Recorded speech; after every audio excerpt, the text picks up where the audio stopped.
भद्रक जिला बासुदेवपुर पौरपालिका अंतर्गत विवेकानंद शिक्षा केन्द्र में आज आडंबर पूर्ण भाव में पालित हो चतुर्विंश वार्षिक उत्सव सहित 164तम विवेकानंद जयंती। यह अवसर में विभिन्न शिक्षामूलक और सांस्कृतिक कार्यक्रम आयोजित होता। विवेकानंद शिक्षा केन्द्र बासुदेवपुर 24तम वार्षिक उत्सव अवसर में विवेकानंद वेश प्रतियोगिता प्रभात फेरी सभा कार्यक्रम सहित विभिन्न प्रतियोगिता आयोजित होता। एथिरे सफल छात्र छात्री मानकु ट्रॉफी और मानपत्र प्रदान कर कार्यक्रम में मुख्य अतिथि भाव डॉक्टर कमलाकांत जेना प्राध्यापक एवं विज्ञान एकाडेमी सदस्य भद्रक स्वयंशासित सरकारी महाविद्यालय जोग देते। मुख्य वक्ता भाव पंडित संग्राम आचार्य अमृत दर्शन संपादक भाव में उपस्थित थे। सभारे वरेण्य अतिथि श्रुत नित्यानंद बेहेरा, श्रुत मधुसूदन दास, सभापति श्रुत ताराकांत डांगुआ, संपादक श्रुत सुकांत कुमार बारिक, प्रधान आचार्य श्रुत अक्षय कुमार पाणिग्राही और श्रीमती इप्सिता महांती सहित शिक्षक शिक्षयित्री छात्र छात्री अभिभावक माने उपस्थित थे।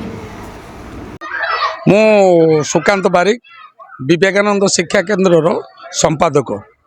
आज सकाळ कौन कौन कार्यक्रम आज विवेकानंद 164तम वार्षिक उत्सव जन्म वार्षिक यही जन्म वार्षिक उत्सव आम सकाଳେ थिला प्रथमे रामधुन कलु तापर एठी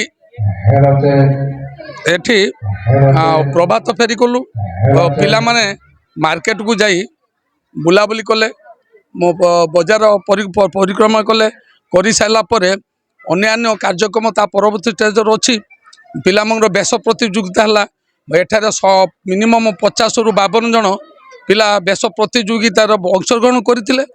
भर जज मान विचारक मैंने आसिकी जजमेंट कर परवर्ती प्रोग्राम पिला माने आसिले परवर्ती प्रोग्राम अच्छी जे 4टा बेले आमर ये जो पिला माने बेश प्रतियोगिता होते अन्य बेश प्रतियोगिता अच्छा से भितर 4टा बेले अच्छी आमर जो मुख्य अतिथि हिसाब से आम भद्रक कॉलेज और कमलाकांत सार को डाकिचु एवं संपादक अमृतर जे अच्छी सी हूँ पंडित संग्राम आचार्य प्लस आमर सभापति और अन्य कर्मकर्ता गुरुजी गुरुमा समस्त आरंभ आज की संपूर्ण करा संध्या बेलू श्रृंखलित कर रखापी विज्ञान एवं चरित्र ये दुईटा अति आवश्यक।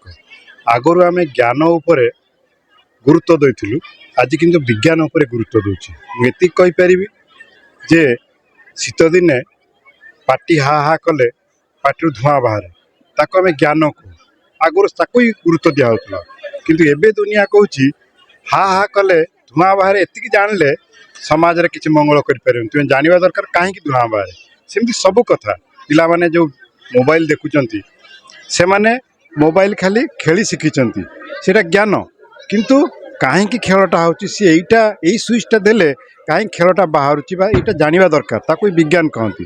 तेणु आजिर सभा आमे स्कूल रे पढ़िला बेले समाज रे जो दरकार समाज पाई जो मनीष दरकार से मनीष स्कूल तैयारी होंतिनी बरंग एमिति सभा एमिति मान्यगण्य व्यक्तिंकर भाषण तैयारी होंती। तेणु आज सेमती एक समागम थिला जोटी संग्राम आचार्य पंडित थिले मु थिली आमर प्रधान शिक्षक एवं समस्त सभा संपादक सभापति थिले पिला मानकु जो प्रकार कथा कहिसंती जो प्रकार विभिन्न गप आଳରେ कथा कहिसंती सेमानक मुंड अपेक्षा हृदय को छुईची बोली मोर पूरा विश्वास। कारण जो कथा हृदय को छुईब से कथाटा बहुत दिन पर्यंत रहिबो। आशा करछि एमितिका मीटिंग रे एमितिका सभा रे पिला माने निहाती भावे जोग देवा दरकार। आज मु भद्रक कॉलेज रो आछि एते दूर होइकी एवं मु एते दूर करी आस्तिली मो आसीबाटा सफल हैला बोली मते लागुछि। धन्यवाद। अतिथि हिसाब से योगदान कर छात्र छात्री और अभिभावक मान कौन वार्ता रहेगा?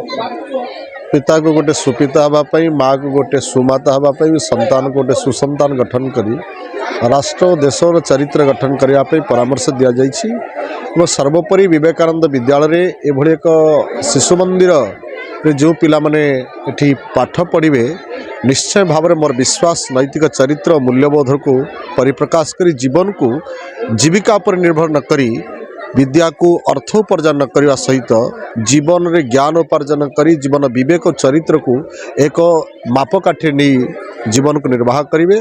तत्पर समाज गठन करने बापा माँ मानक अनुरोध मार्क पछरे दौड़ंतु किंतु रिमार्क को भी न भूली जातु यही आशा करें। भद्रक शेख सहित Qadri report the Republic Odisha 24 news.